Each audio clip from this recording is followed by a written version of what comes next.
It worried me a little bit because I don't want to teach somebody how to put one over on an assessor. And I don't think I could do that anyway. At the same time, I do know in cases, certainly when I was working in the child service, where children did not get a diagnosis because they were too social when they met with a worker, and parents were watching and said, we've taught him to ask all those questions. He doesn't care what the answers are. He's just being what he's learned how to be. And it comes down sometimes to the experience of the assessor, I guess, and how well they can spot the masking.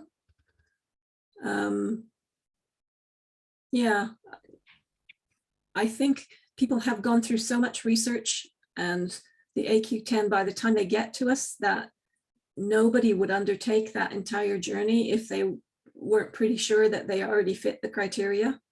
So we're they're pushing on an open door, I guess, at Lancashire Autism Service,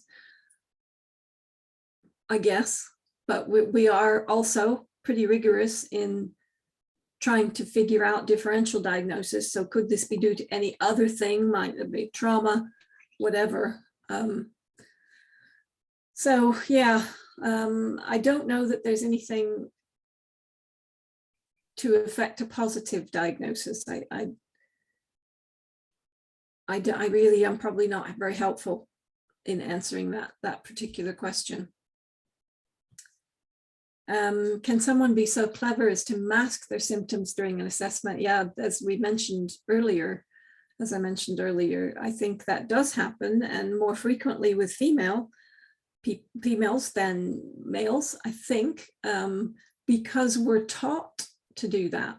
I guess I think girls are brought up, at least when I was growing up, brought up differently, brought up to be care providers, brought up to seek the opinions of other people and listen to what people say as much as we can. So I think women can be better at masking things. And again, it comes down to the experience of the assessor and the ability to hear things that people are not saying, watching their eye contact, seeing about their hesitations, offering toys for people to fiddle with and seeing what they fiddle with, trying to set up some things where you ask them, how would you cope in a situation like that? We just try to get around it as best we can to do the most thorough assessment. And sometimes I say things like, I can see how remarkably intellectual you are. And I understand that intellectually you've been able to work your way around most of the issues you've come across. And at the same time, when you're sick, under stress, tired, I wonder if maybe more autistic traits come out when you haven't the energy to do that. So I've kind of hit it head on sometimes when I think that's going on, because straightforward seems to be the best way to go a lot of the time, and just ask the person, you fit too cleanly into the criteria, or you don't fit into the criteria, but I see a lot of autism, so help me understand that.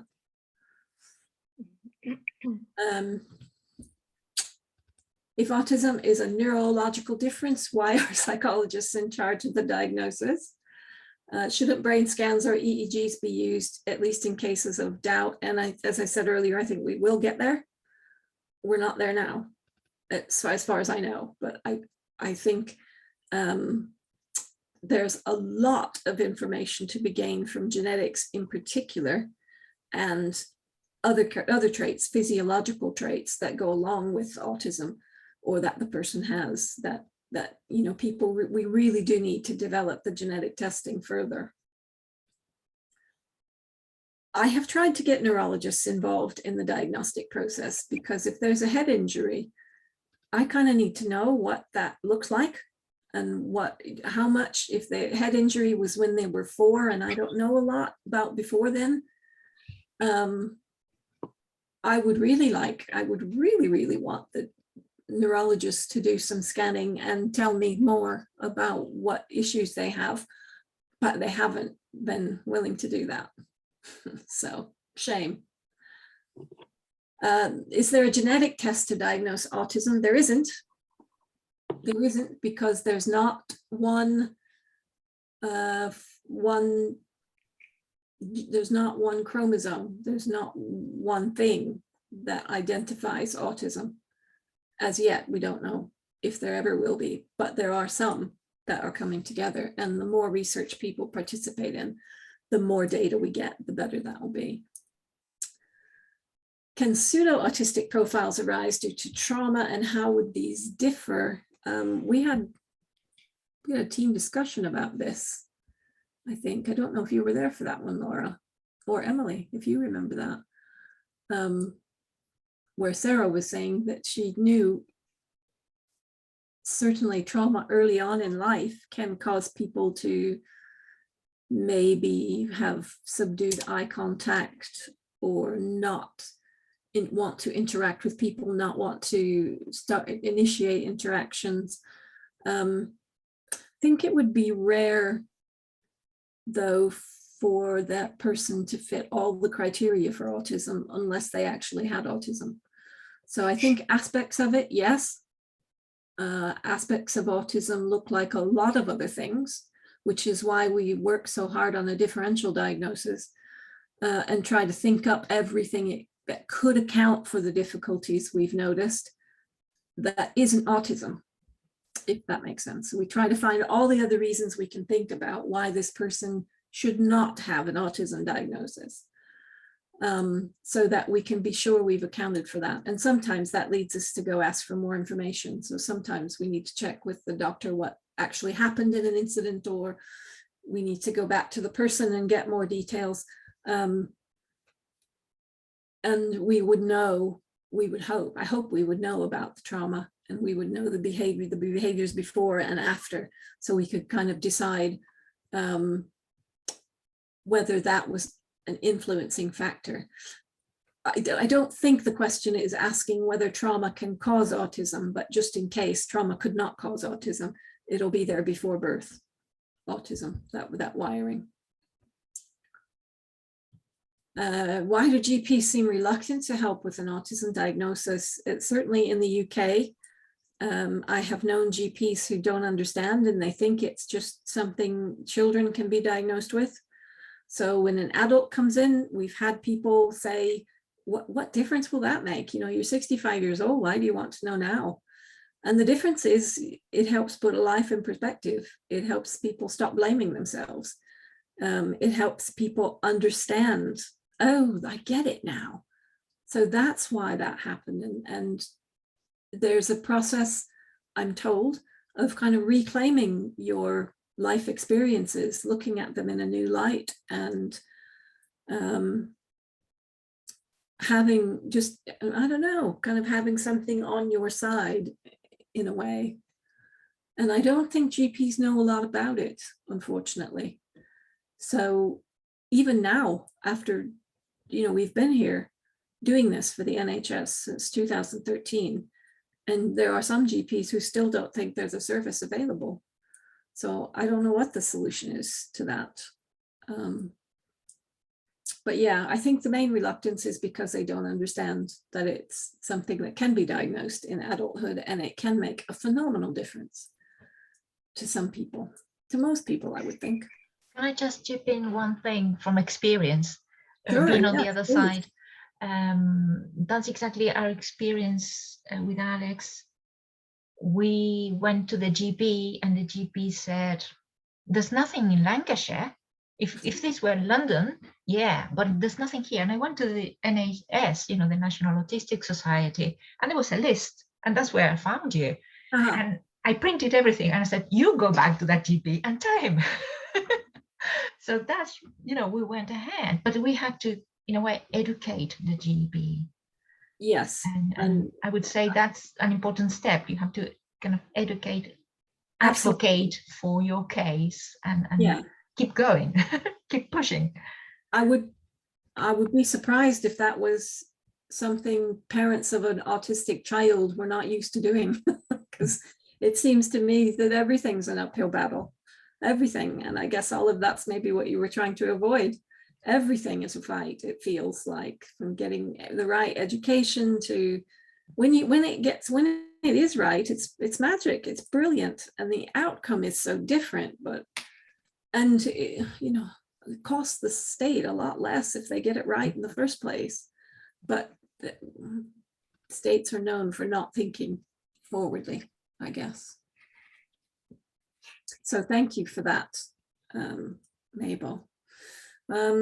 What can we do if a partner refuses to seek a diagnosis, but it's important for us to know? That's tricky, isn't it? You kind of have to respect their wishes. I guess it's their life. In the old days, I used to just meet for a coffee with somebody and kind of talk about autism, not mentioning it to somebody, but just sort of putting it out there that it's not such a bad thing and that it's quite unique, and a lot of discoveries made by people with autism and so on. If I can work it into a conversation to kind of ease the person into the idea that it may not be such a death knell if you went to get a diagnosis, but that might not be the issue. It might be other issues. I don't know. It kind of depends on the partner. And I guess what families can do in the absence of a diagnosis or someone who wants a diagnosis is learn as much as you can about how to work with the person. I guess there's a lot of books out there. Taking nothing away from professionals, I like the ones that are written by people with the condition, more so than people who are professionals working with people who have the condition, mainly because professionals often tend to see it as a disturbing diagnosis. And I find that disturbing. And they tend to focus on the things you can't do, usually. Whereas a person with the condition can tell you how to survive it. And some of that stuff might work and some of it might not. But it's a tricky situation, that one. And if your partner refuses to accept the diagnosis, that was another question. I have worked with people in similar kind of situations. I guess I've worked with couples where the diagnosed person doesn't think it's applicable. So the couple's work isn't really about that. The couple's work is about, what do you guys want to change? What do you want to be different? And that's likely to be about increased communication. We don't communicate very well. And so that's what we would work on. And what I would bring to the table there are ideas about increasing communication for someone in case they do have autism, or someone who does have autism, if that's diagnosed and not acceptable. So we don't have to talk about the diagnosis, but here's some things that might work. Have you tried those, or can we try those? Or could we set up an experiment where you tried those and came back to let me know how it went? That sort of approach, I guess. So it's okay with me if people don't want a diagnosis, if they don't accept a diagnosis. When it becomes a problem is when it becomes a problem for them. And that's the time when I'd like them to know we're available, when it becomes a problem. Sometimes we've worked with just parents. Obviously, the child has given us permission to do that. The child is an adult at this time. So we have their permission to talk to parents, but the person themselves just didn't want to know. It's happened more than once, but said, if you want to talk to mom and dad, that's fine. So we would have sessions with them, kind of trying to help them change the things they could change, and then noticing what difference that made to the child, the adult child. So there are those things that can happen. When is it appropriate? What a really good question. When is it appropriate to tell our children about the parent's diagnosis? I don't know. I guess I would wonder how you would know when you did it the right way. How would you know if you got this right? Maybe there isn't a magic age, but maybe there's an age in your family with the children that you have where you think, if I hear them say this, I'll know they can accept it. Or get the Kathy Hoopman books that are brilliant. All cats have Asperger's, all dogs have ADHD. There's one about a raccoon with anxiety. Brilliant books. I so wish I'd written them. If you leave those laying around and the kid picks them up, you can have a discussion about it. What are you looking for? So how would you know when your kids are ready? All sorts of questions I would want to ask to help figure that out, because I don't think there's a magic age. And that is the last question. You'll probably all be very glad to hear. It was brilliant, really. Unless there are any others. And very practical as well. Yeah. Yeah. Excellent. Yeah. So I don't know whether Emily, who's been very quiet there, or Laura would like to add something from your side or comment on something that's been said. Put me on the spot. Just about in general. Maybe the trickiness of the diagnostic process. Yeah. You get some really, really difficult people to talk to. And look at the draw. Yeah, I think in terms of trickiness of diagnostic process, which has been made even more difficult by COVID and not being able to see people face to face. That's taken a lot of work to get right. And we have to collect a lot more data, and we find that we're seeing people for a lot longer. Whereas when people come into the office, it'd be like generally about 2 hours. But now some of our clients we're seeing in total for about 6 hours just to do the diagnostic process. And in terms of kind of complex cases as well, I think we're finding a lot of people who have been referred to mental health services for anxiety or depression. And then when they've gone through trying to have therapy for that through their services, and it's just not working. And that's when we're getting a lot more of the complex ones through. And then by that time, they've already been passed from pillar to post, service to service. So that's quite hard, just to kind of like reassure people that we are doing our best, we are on their side. But yeah, it's really quite heartbreaking when we get people through and you do know they've just had a really difficult time trying to navigate through services. But I think I speak for like all of our team, we all take a lot of pride in what we do. We all really care about our clients. And it's really nice to kind of see that, help be a part of that journey for someone. And that's my favorite part. Yes. Yeah, that's great. Thanks for that, Laura. No problem.